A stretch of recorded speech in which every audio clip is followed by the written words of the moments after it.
Well, hello everyone. Now, if you've been watching my videos, or you look in other places about power electronics, or if you research anything about electronics in general, then you've probably already heard that when any switch, a semiconductor switch, switches off, there will be an overvoltage, a voltage that is above the normal input voltage due to inductance. And you probably already know, then, if you've researched that the overvoltage can be a very big problem because it could exceed the voltage rating of the semiconductors. And you've probably already heard that it is good then to minimize the inductance. But today, I want to show you how you can actually use this inductance to produce some kind of useful results. But first, I want to show you a few basic things about inductors. So, this is a basic inductor.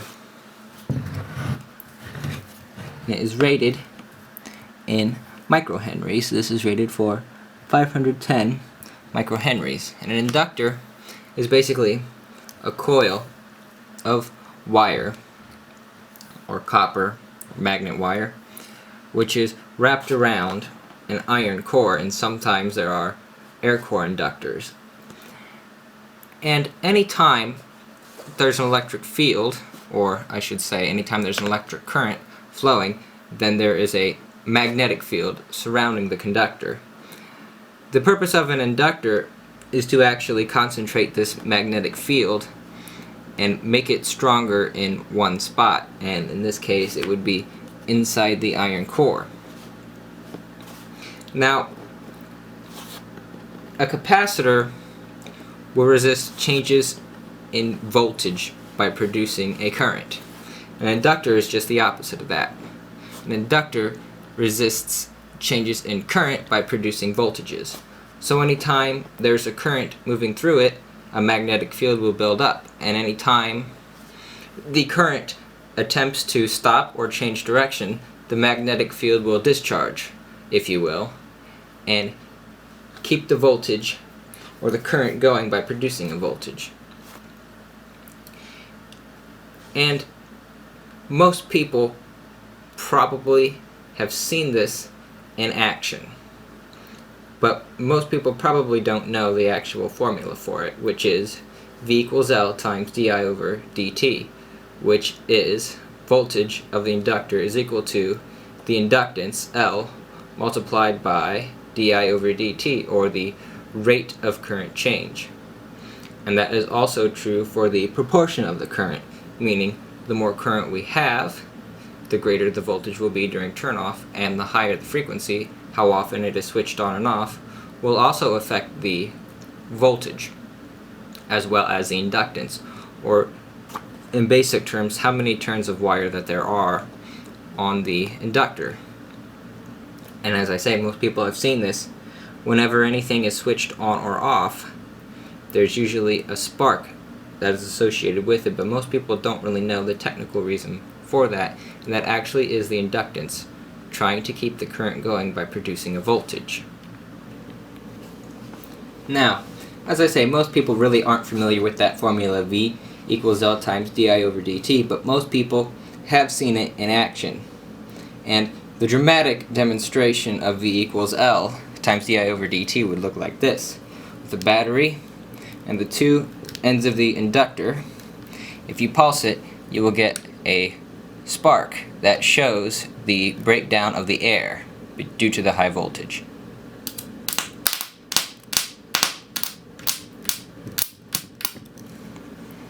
Now the yellow sparks there were actually just hot metal, but the blue sparks actually was the air breaking down because of the voltage of the inductor. When it was being switched off, the magnetic field surrounding it wanted to keep the voltage rising up, and it did not want to let the current stop.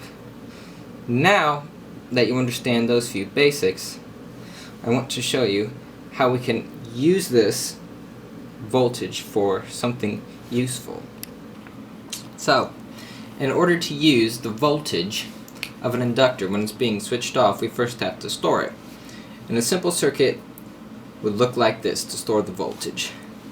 A DC power supply here, positive there, negative there, the inductor there, a switch there which switches it on and off, a diode, and a capacitor and load.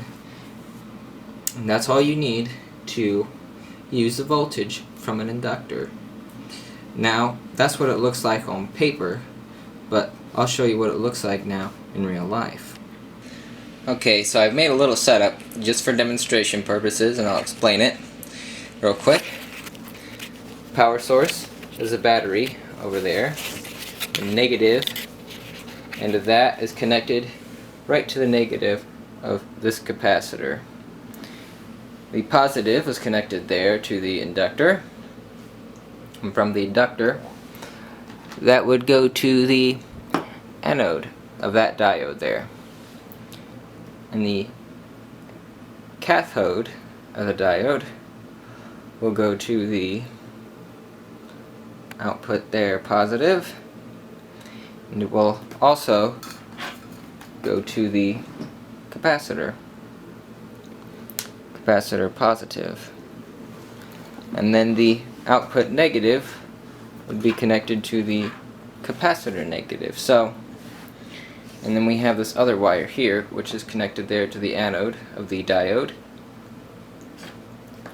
So this wire here, if I pulse it on and off of that battery, that voltage from that inductor there will go through that diode and into the capacitor, and the diode will prevent the voltage from going back into the battery, so it'll just build up. Now, this meter here is reading the voltage of the battery, about 12.5 volts. But I'm going to take this cable here connected to the anode through that coil, and I'm going to short out that inductor against that battery, and then I'm going to release it, and we should see the voltage rise up. I'm going to get my cables sorted out here.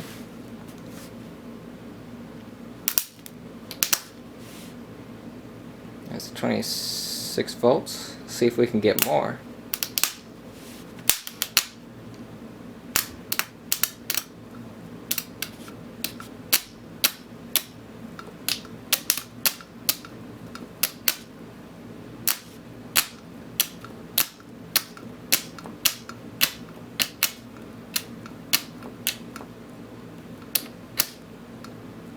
Ooh.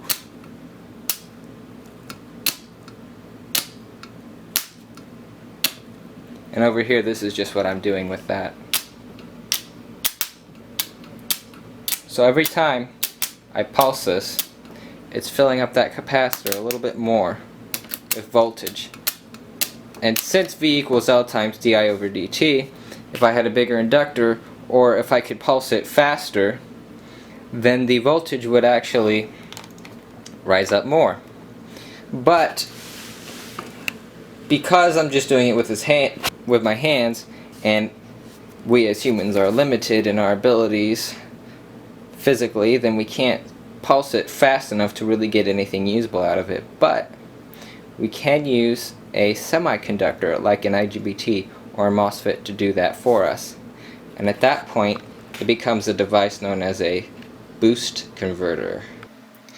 Okay, so in that case, to have a semiconductor switch it automatically for us, I will be using an IGBT and a 555 timer with pulse width modulation, and there's the inductor.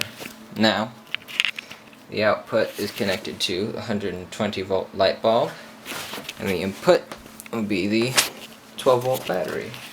So, get that in focusing. If I connect the battery, it'll light up. Now, that output of that bulb is not very bright, but with pulse width modulation, all you have to do to get more voltage out of the boost converter is increase the pulse width.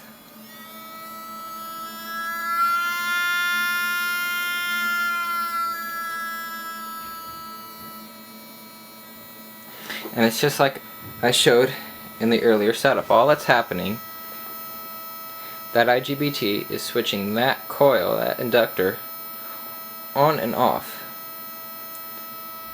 And that capacitor is storing the voltage spike from that inductor when it turns off.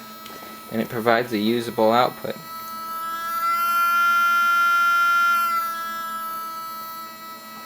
Now there are tons of boost converters out there which are shown running light bulbs, but let's see if we can run something a little more exciting with it. Okay, so what we have here is 1.5 horsepower, 240 volt 3-phase blower, a variable frequency drive. Now normally you'd think, no way, a 12 volt battery would run that, right? Well, we shall see. The boost converter, hook it up. Now the inductor will get quite loud when it's pulsing, so be warned. Here's the DC bus voltage. Let's turn it up.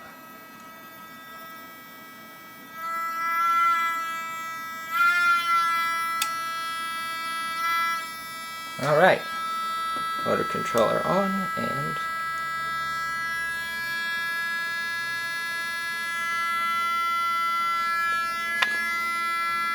there it goes. 6 hertz.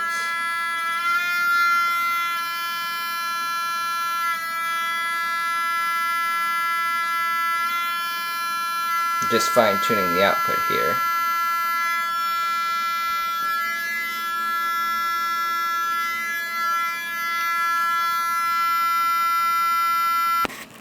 Okay guys, a few last quick words about the boost converter. Now, boost converter is an incredibly useful tool. As you saw back there, we turned 12 volts into about 240 volts, but in real life, a boost converter is really only limited to the capacitors and the IGBT's voltage. So this capacitor is rated to 900 volts, and this boost converter I actually built with the intention of running it at 700 volts, and I've tested it up to about 850 volts, and it does work. And normally a professionally made boost converter will have a voltage feedback that will adjust the pulse width depending on the voltage that you tell it that you want. If you let it keep running, eventually the voltage will just keep building up until something breaks. So if you're going to make a simple one with just a timer chip, you will always have to watch it, and you'll always have to keep something on the output so the voltage doesn't run away. Now, it looks pretty cool to be able to do that, to take 12 volts and turn it into 240 volts, but a boost converter is actually an incredibly useful tool. Because you see, a boost converter can correct the power factor. And what I mean by that is, whenever you have anything that switches the line voltage on and off, what's happening is that line voltage is seeing a pulse in the current. So it's like it's asking for full current one moment, and then the next moment it's asking for no current. But a boost converter doesn't do that. A boost converter wants current all the time because there's always current flowing in the inductor.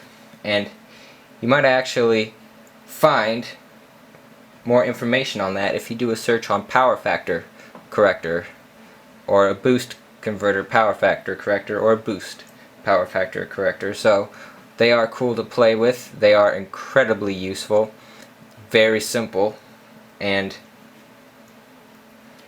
really practical. So guys, I hope you learned something, and I hope you enjoyed it. And if you have any questions, feel free to comment or message, and I will see you soon.